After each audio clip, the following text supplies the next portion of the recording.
Muito bem, eu quero convidar você agora a relembrar a história de um homem de Deus. Nós estamos em meio a uma pandemia, em meio a tantas notícias ruins, e como eu disse, nós precisamos de crentes corajosos, maduros na fé, homens e mulheres capazes de confiar em Deus em toda e qualquer situação. Essa palavra é primeiro para mim e depois para você. De fato, nós precisamos exercitar a nossa fé, confiar no Senhor. Eu sei que nem sempre é fácil, mas louvado seja Deus, porque por meio de sua palavra o Senhor nos sustenta. E durante a nossa história, durante a nossa caminhada, Ele nos concede alguns lampejos de sua misericórdia e graça, momentos preciosos onde podemos aprender, crescer e continuar em nossa caminhada com o Deus Todo-Poderoso. Eu quero relembrar com você uma história que se encontra lá no segundo livro de Samuel, capítulo 23.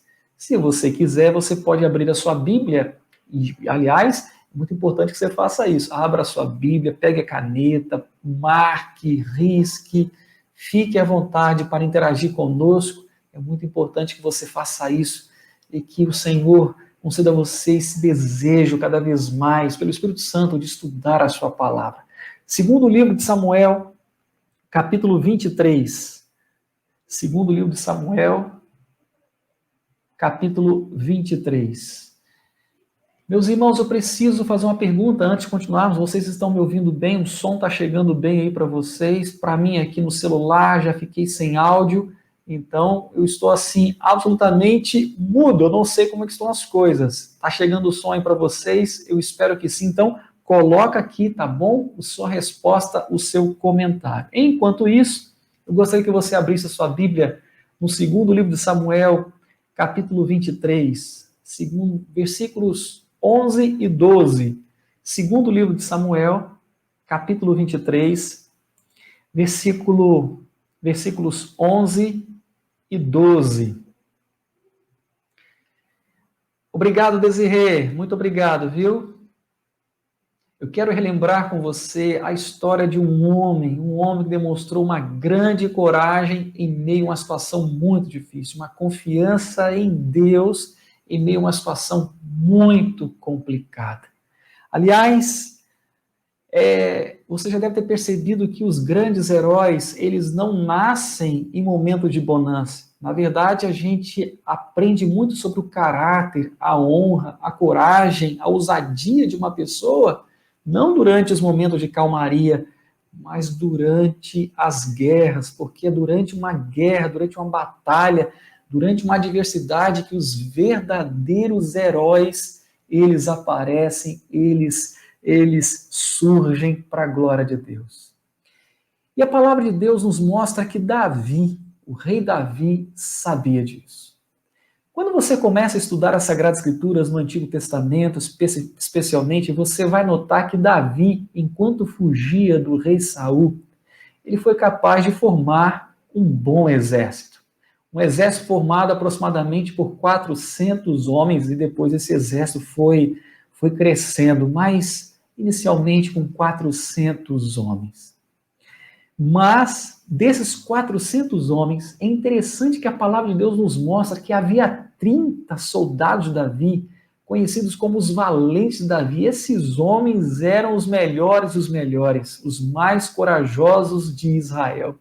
Se fosse nos nossos dias, pensando nos filmes que você já assistiu na sessão da tarde, outros filmes que você já acompanhou na tela quente, seriam mais ou menos alguns soldados com o perfil de Chuck Norris, Jean-Claude Van Damme. Talvez os mais novos não vão entender o que eu estou falando, né? Mas Chuck Norris, Bruce Lee, Rambo, alguma coisa assim. Na verdade, esses 30 homens eram a tropa de elite do rei Davi. Mas desses 30 homens, 3 se destacavam. 3 eram os líderes de todo o exército. E Davi confiava muito nesses 3 homens. Afinal de contas, eles conseguiram grandes vitórias, conquistaram grandes coisas, venceram grandes inimigos, e Davi confiava neles. Você vai perceber Logo no capítulo 23, a partir do versículo 8, o nome deles, o primeiro mencionado aí no versículo 8, você vai notar que o nome dele é Josebe Bassebete, ou Bassebeté. O segundo, Eleazar. E o terceiro, um homem chamado Samar. Aliás, esta é uma das histórias favoritas do meu filho Daniel, a história de Samar. E tudo que nós sabemos sobre Samar basicamente se resume em 2 versículos. Mas o que ele fez entrou para a história e ficou marcada na história do povo de Deus. Porque através de Samar, Deus deu a ele uma grande vitória quando todos fugiram e apenas ele permaneceu firme e confiou no Senhor. Segundo o livro de Samuel, capítulo 23, versículos 11 e 12. O versículo 11, eu vou colocar na tela agora, nos diz assim: depois dele, o autor do segundo livro de Samuel está escrevendo sobre a história desses 3 valentes de Davi. Ele já falou sobre os 2, agora vai falar sobre Samar. Então, depois dele, ou depois de Eleazar, vem Samar. E o que foi que aconteceu com Samar? Olha o que ele escreveu. Depois dele, Samar, filho de Agé, o Ararita, quando os filisteus se ajuntaram em Leí, onde havia um pedaço de terra cheio de lentilhas, o povo fugia diante dos filisteus. Mantenha a sua Bíblia aberta, pegue a caneta, porque nós vamos aprender muitas coisas nesses 2 versículos nesta noite. Eu tenho certeza que vamos relembrar essa história e será tão edificante quanto a primeira vez que você a ouviu. Antes de nos aproximarmos da história de Samar, eu preciso dizer uma coisa para você. A palavra de Deus nos diz que enquanto Davi estava fugindo do rei Saul, ele, por um momento, permaneceu sozinho. Mas logo depois, muitos homens de Israel, insatisfeitos com o rei Saul, ou muitas pessoas também perseguidas pelo rei Saul, guardas, outros soldados, se juntaram a Davi. Mas quando você lê o primeiro livro de Samuel, você tem uma ideia de como era esse exército, esses homens que se juntaram ao rei Davi. Eu fiz questão de colocar na tela para que você tenha uma ideia.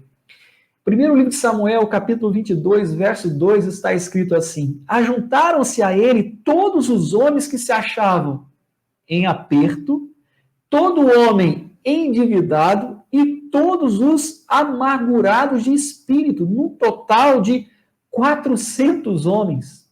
Você consegue imaginar um exército formado por todos os homens em dificuldades, endividados e angustiados de espíritos ou amargurados de espírito? Em outras palavras, o que o autor está dizendo é que Davi tinha um exército formado por pessoas endividadas, pessoas cheias de problemas, pessoas sem nenhuma esperança, pessoas desgastadas, pessoas tristes. Ou seja, quem é que pode vencer uma batalha com um exército desse? Não faz nenhum sentido. É claro que isso não aconteceu por acaso. Quando eu olho para essa história, a primeira lição que eu aprendo com esse exército formado por Davi, ou que Deus deu a Davi, é que esse exército, ele é uma ilustração da nossa vida cristã. Porque quando eu e você entramos na igreja, quando eu e você começamos a fazer parte da família de Deus, não é necessário que você seja perfeito. Aliás, ninguém vai conseguir essa perfeição estando neste mundo. Não é necessário que você se torne uma pessoa sem nenhum problema, ou sem nenhum pecado, sem nenhuma falha. Ninguém vai conseguir isso para depois você entrar na igreja. Na verdade, a palavra de Deus nos diz que o Senhor não veio para os saudáveis, mas ele veio para aqueles que estavam doentes. O Senhor veio buscar e salvar aquele que estava perdido. E isso significa que ele veio buscar todos aqueles que estão aflitos, endividados, atribulados de espírito e cheios de dificuldades. Quando eu olho para esse exército de Davi, eu olho para a igreja, porque nós também somos assim, pessoas atribuladas, cansadas, pessoas amarguradas, pessoas abaladas com a alma abalada, pessoas cheias de dificuldades, mas a boa notícia é que Deus é capaz de pegar uma pessoa assim, transformá-la num instrumento precioso para o louvor da sua glória. E foi exatamente isso que aconteceu com um desses soldados que estava assim, e o seu nome, Samar. Agora, eu queria que você imaginasse a cena. Era um dia lindo, maravilhoso, lá num campo chamado Campo de Leí. Todos estavam felizes. Chegou a hora da colheita. Você vai notar no versículo 11, na sua Bíblia, que o campo estava cheio, cheio de lentilhas. Era um tempo de festa, de alegria, porém, nesse momento, os inimigos chegaram. A palavra de Deus nos diz que nesse momento os filisteus começaram a atacar. O povo ficou desesperado. E quando eu olho para esse versículo, para essa parte do versículo, eu aprendo mais uma lição. Normalmente o nosso adversário, ele nos ataca nos momentos de bonança. Quando a tempestade passou, quando a calmaria se aproxima, quando você começa então a baixar a guarda, depois de uma grande vitória, depois de uma grande conquista, quando você está prestes a se alegrar com os seus, com a sua família, normalmente é nesse momento que o adversário ataca, que os inimigos atacam. E quando os filisteus atacaram, você conhece a história. Versículo 11 termina dizendo que todos fugiram. Nós não sabemos quantos soldados haviam ali naquele ataque filisteu, nós não temos ideia, mas certamente era um bom número de soldados, porque, afinal de contas, o povo todo fugiu, com exceção de um homem. Se você observar no versículo 12, a palavra de Deus nos diz que Samar, ele não fugiu. Ele permaneceu firme no campo de lentilhas. E aqui está o tema do nosso estudo. Não abra mão do seu campo de lentilhas. Não abra mão do que é precioso para você. Não abra mão daquilo que Deus te deu. Não abra mão daquilo que é importante para você. Apesar das lutas, apesar das adversidades, apesar dos problemas, apesar da agitação, apesar da pressão do adversário, não abra mão do que Deus te deu. Não desista agora, não ceda diante dos ataques dos inimigos. Permaneça firme. E foi exatamente isso que Samar fez, ele permaneceu firme, e você conhece a história, mas a questão é por que ele ficou no campo de lentilhas quando todo mundo fugiu? Se eu e você estivéssemos lá, nós teríamos feito a mesma coisa, nós teríamos fugido também. Afinal de contas, é o melhor a se fazer. Se todo mundo está fugindo, vamos fugir também. Não tem como lutar contra os filisteus. Mas Samar, ele não fugiu. E a pergunta é por que ele não fugiu? Daqui a pouquinho eu te dou a resposta. Mas quando eu olho para esse texto, o que eu percebo é que todo bom soldado sabe que quando você está numa desvantagem numérica, você tenta buscar um local mais apropriado para tentar nivelar a batalha. Mas Samar não fez isso, e ele era um bom soldado. Ele permaneceu lá para enfrentar os inimigos filisteus. Ele não correu, assim como o povo correu. Ele permaneceu lá, tentando proteger aquilo que era importante para ele. Todo bom soldado também sabe que nem sempre você escolhe a batalha. Na maioria das vezes, é a batalha que escolhe o soldado. Se Samar permaneceu firme ali, é porque ele de fato confiava no Deus Todo-Poderoso. E Davi escolheu Samar como um dos 3 homens mais importantes do seu exército, porque ele sabia que no dia que a batalha ou a guerra escolhesse Samar, ele permaneceria firme e não abandonaria a sua missão. E foi exatamente isso que aconteceu com Samar. Apesar de todo o povo fugir, apesar de todo o povo correr, ele permaneceu firme no campo de lentilhas. Não abriu mão daquilo que era importante para ele. E se você observar no versículo 12, a palavra de Deus nos diz que ele se pôs no campo de lentilhas, ele se levantou naquele terreno, defendeu e feriu os filisteus. Que coisa mais linda! Um homem lutando contra vários inimigos. Um homem confiando em Deus quando todos fugiram.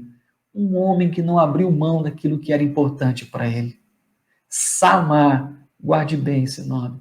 Agora, nós não temos muitas informações sobre o Samar, como eu disse, o que nós sabemos basicamente sobre ele está aqui, nesses 2 versículos, mas o que ele fez entrou para a história. Mas talvez você tenha esquecido, ou talvez você não saiba, mas o que me surpreende todas as vezes que eu leio essa história é que o nome de Samar significa, um dos significados é medroso. É isso mesmo, medroso. Aquele soldado que ficou sozinho para proteger, defender o seu campo de lentilhas, o significado do seu nome é medroso.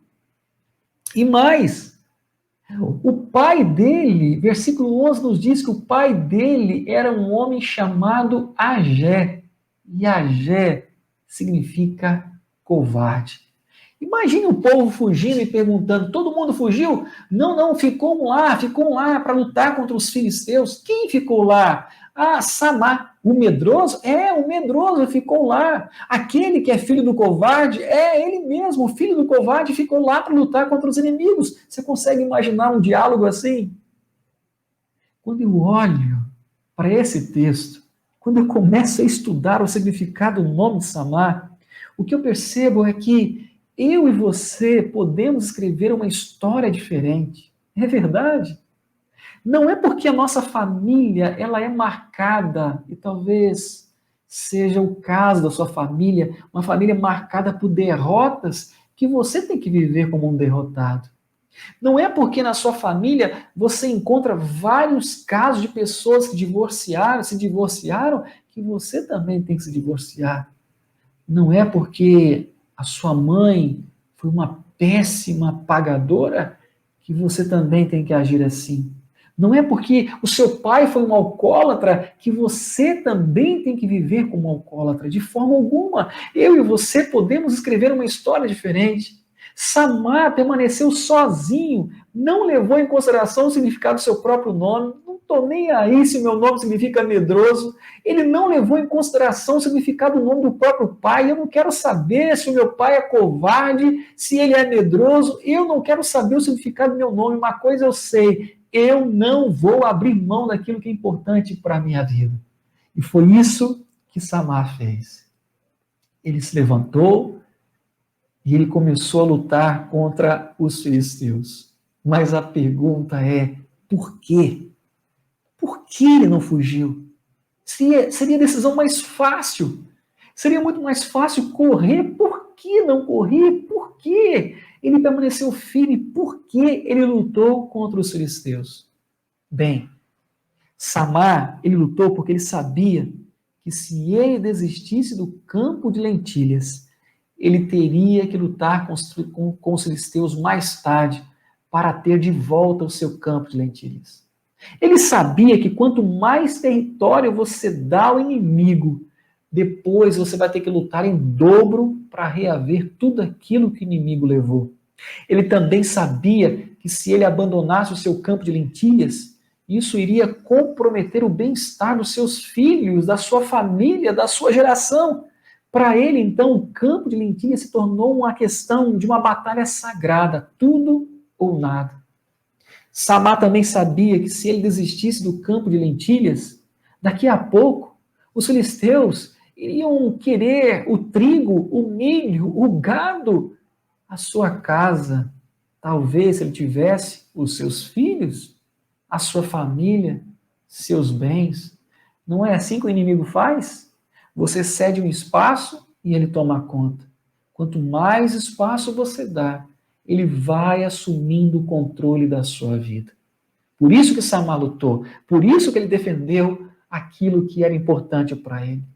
Sabe, queridos, Diante dessa história, o que eu percebo, que eu aprendo é que eu e você também precisamos tomar uma posição, nós precisamos tomar uma decisão diante dos ataques dos nossos adversários, diante da pressão do nosso inimigo. Porque se eu e você não fizermos isso, quem é que vai fazer?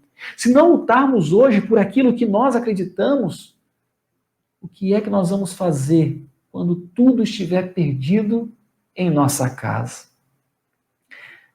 Uma coisa que me chama a atenção também quando eu leio esse texto é que a batalha aconteceu num campo chamado o Campo de Lei. E você se lembra do que aconteceu no Campo de Lei?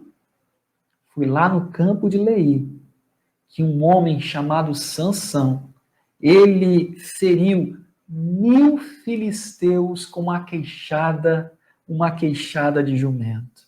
Você encontra essa história lá em Juízes, capítulo 15.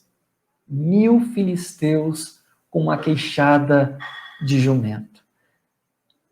Samar, ele entendeu bem que o Deus do passado, o Deus que operou no passado, poderia também operar no presente e usá-lo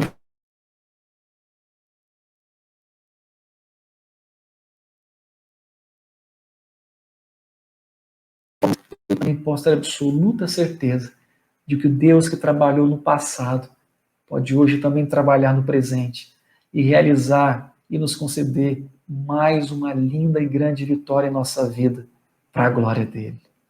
Samar permaneceu firme, lutou contra os filisteus e você conhece o final da história.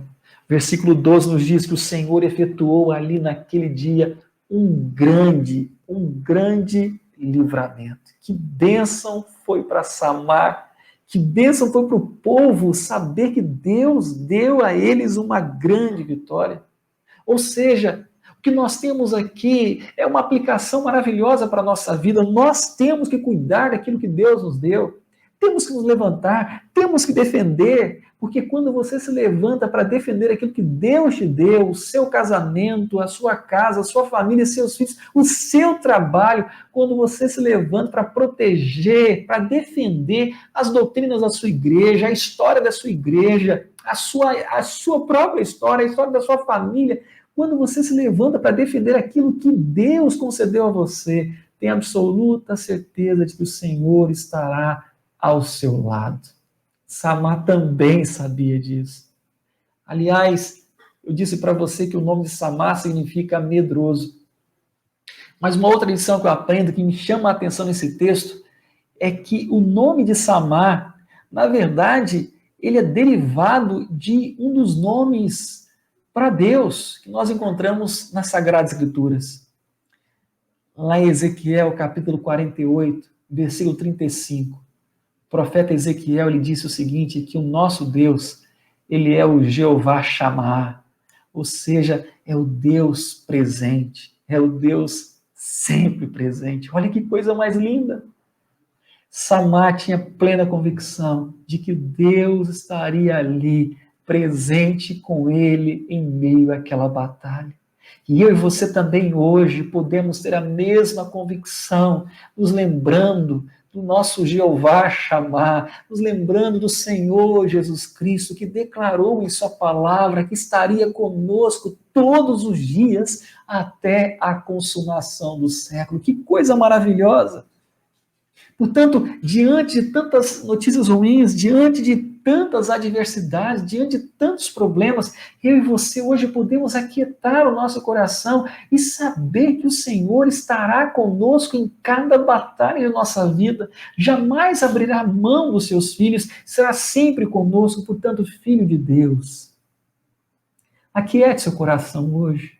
E a minha oração é que essa tempestade, é que essas nuvens sombrias que você está vivenciando em sua vida possa passar e você possa enxergar o sol brilhando novamente para a honra e para a glória do Deus Todo-Poderoso. Aconteça o que acontecer em nossa vida, Ele sempre estará conosco. Louvado seja Deus, porque Ele é o Jeová Shammah, o Deus presente, o Deus que não abre mão da nossa vida. Louvado seja Deus. Aquele soldado corajosamente demonstrou uma grande confiança em Deus e Deus honra. Seu nome, medroso. E é assim que Deus faz. Ele usa as coisas loucas do mundo para envergonhar os sábios. Ele usa os fracos para envergonhar os fortes. Ele usa até o homem, cujo nome significa medroso, para demonstrar grande coragem contra os seus inimigos e grande coragem para o seu próprio povo. Quando eu olho para essa passagem, eu não posso terminar sem antes exortar a você. Eu e você precisamos colocar em ordem nossa casa, verificar aquilo que é importante para nós e tomar a decisão hoje de não abrir mão daquilo que Deus nos deu. Bem, comece a pensar naquilo que Deus te deu. Por exemplo, o casamento é o nosso campo de lentilhas. E eu não sei como é que está o seu casamento hoje. Eu não sei o que você está passando. Eu não sei o que vocês já passaram. Eu não sei como é que estão as coisas na sua casa, mas uma coisa eu sei. Você não pode abrir mão do seu campo de lentilhas.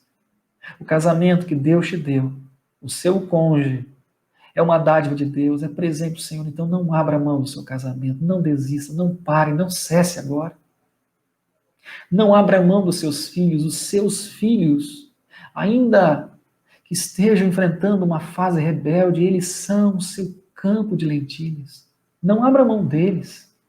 Fale deles para Deus e de Deus para eles. Continue insistindo com o Senhor, continue buscando o Senhor. Não abra mão até vê-los na presença do Senhor. Chore por eles, clame a Deus por eles, mas não cesse de vê-los novamente na presença do Senhor. A nossa família é também o nosso campo de lentilhas. E nós não podemos dar espaço ao nosso adversário. Então, tome aquilo que Deus te deu, a sua família, o seu campo de lentilhas, e comece a cuidar dessa família para a glória de Deus. Comece a plantar algo que seja saudável. Invista tempo na sua casa. Faça do seu lar uma pequena igreja. Transforme o seu lar no pequeno pedaço do céu aqui na terra. Alguém já disse que quando a Bíblia ela é lida e aplicada em um lar, o Senhor se faz, os anjos podem desejar mudar-se para esse lar, porque o Senhor se fará presente ali. E o meu desejo é que a sua casa, o seu lar, seja de fato um pequeno pedaço do céu aqui na terra.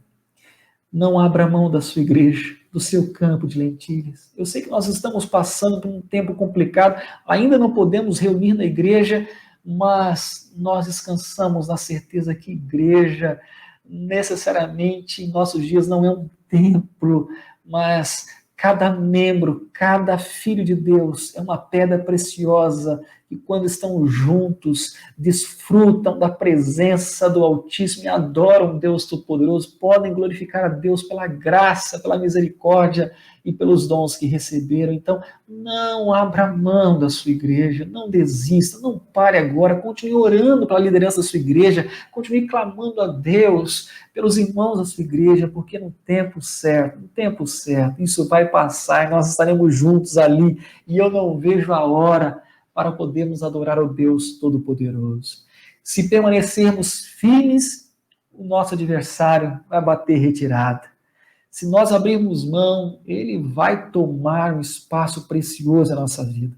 Se não lutarmos hoje, os nossos filhos sofrerão amanhã. Se não defendermos o nosso campo hoje, os nossos filhos não terão uma colheita farta no dia de amanhã. Eu comecei o estudo de hoje falando da mãe do nosso irmão Ramon, da sua alegria de ver os seus filhos, o seu filho e a sua nora louvando a Deus. Se eu e você não defendermos os nossos filhos, não protegermos a nossa casa, se não lutarmos pela nossa família, será que teremos esse privilégio de ver a nossa família também glorificando ao Senhor? Portanto, não abra mão do seu campo de lentilhas. O que você vai fazer? Você vai fugir ou você vai lutar? A minha oração é que Deus te dê forças hoje, Que Deus te conceda graça hoje e a capacidade de permanecer firme e não abrir mão daquilo que é mais precioso em sua vida.